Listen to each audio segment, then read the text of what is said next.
J'ai honte parce que j'ai ressenti du plaisir pendant que j'étais violée. J'ai même eu un orgasme.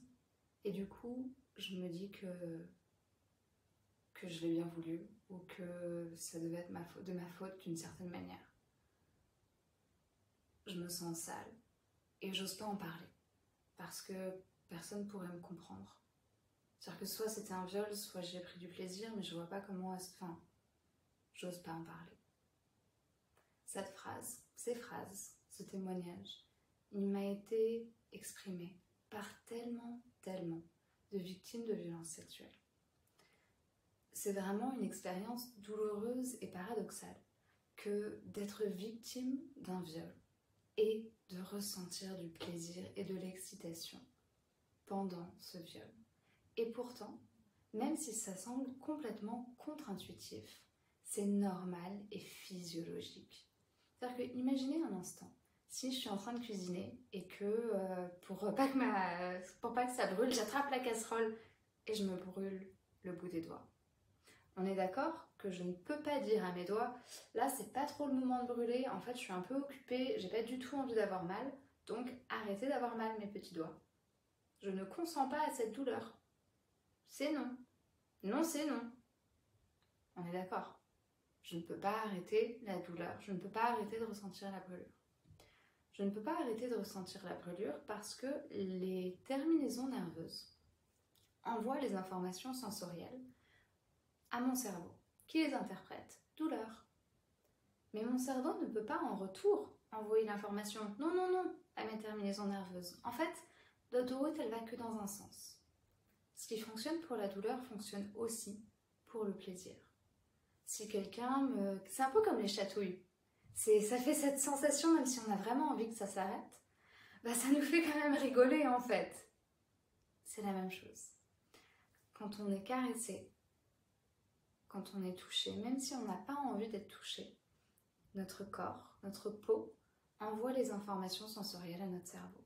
On ne peut pas s'empêcher, à moins de rentrer dans un état de dissociation, je ferai une autre vidéo là-dessus, mais on ne peut pas s'empêcher de ressentir des sensations dans son corps quand il y a une stimulation, même si c'est pas approprié, même si c'est pas ce qu'on voudrait ressentir.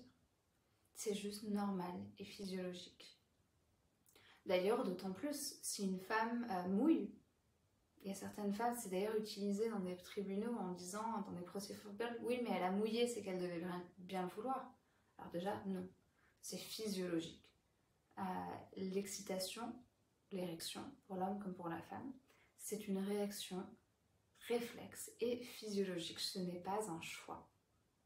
Et encore heureux qu'elle ait mouillé. C'est une manière de son corps de la protéger.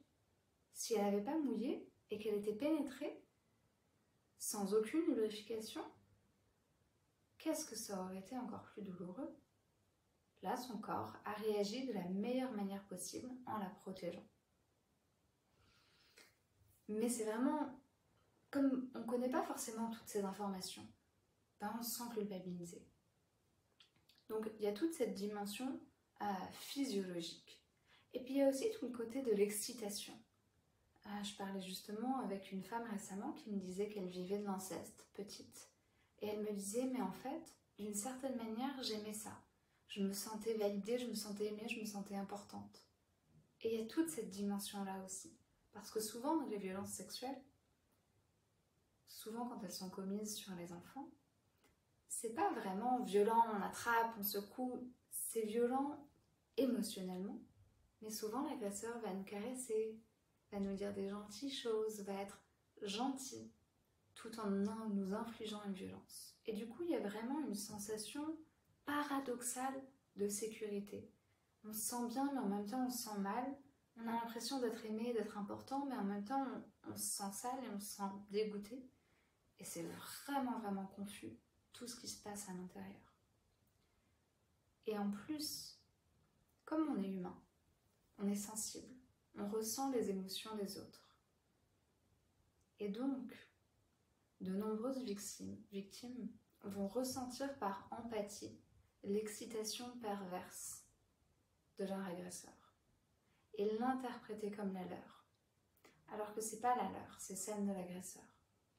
Et donc tous ces facteurs mélangés fait que ça peut être vraiment très très compliqué.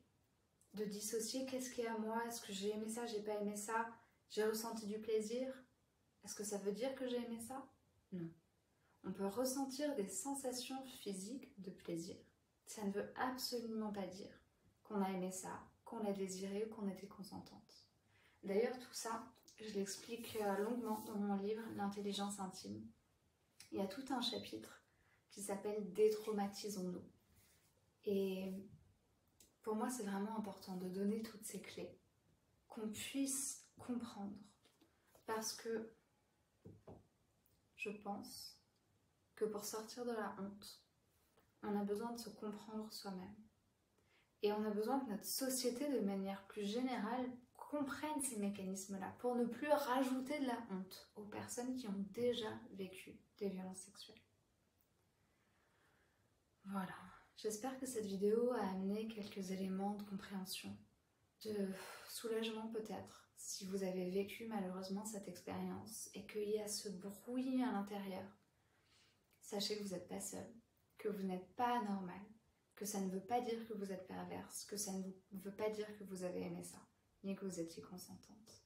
C'est juste physiologique et naturel. Si vous avez vécu un abus, un trauma, et que ça reste encore avec vous aujourd'hui, n'hésitez pas à vous faire accompagner. Aujourd'hui, il y a de plus en plus de manières de guérir les traumas. Et c'est pas obligé de nous pourrir la vie encore aujourd'hui. Donc je vous invite, vous pouvez me contacter moi, il y a d'autres thérapeutes qui travaillent là-dessus. Trouvez de l'aide. C'est vraiment important. Ça c'est vraiment important parce que c'est possible de se construire. Et de du coup retisser une relation au plaisir qui soit juste, qui soit harmonieuse et qui soit saine. Dites-moi dans les commentaires ce que cette vidéo vous a fait. Abonnez-vous et on se retrouve très très bientôt.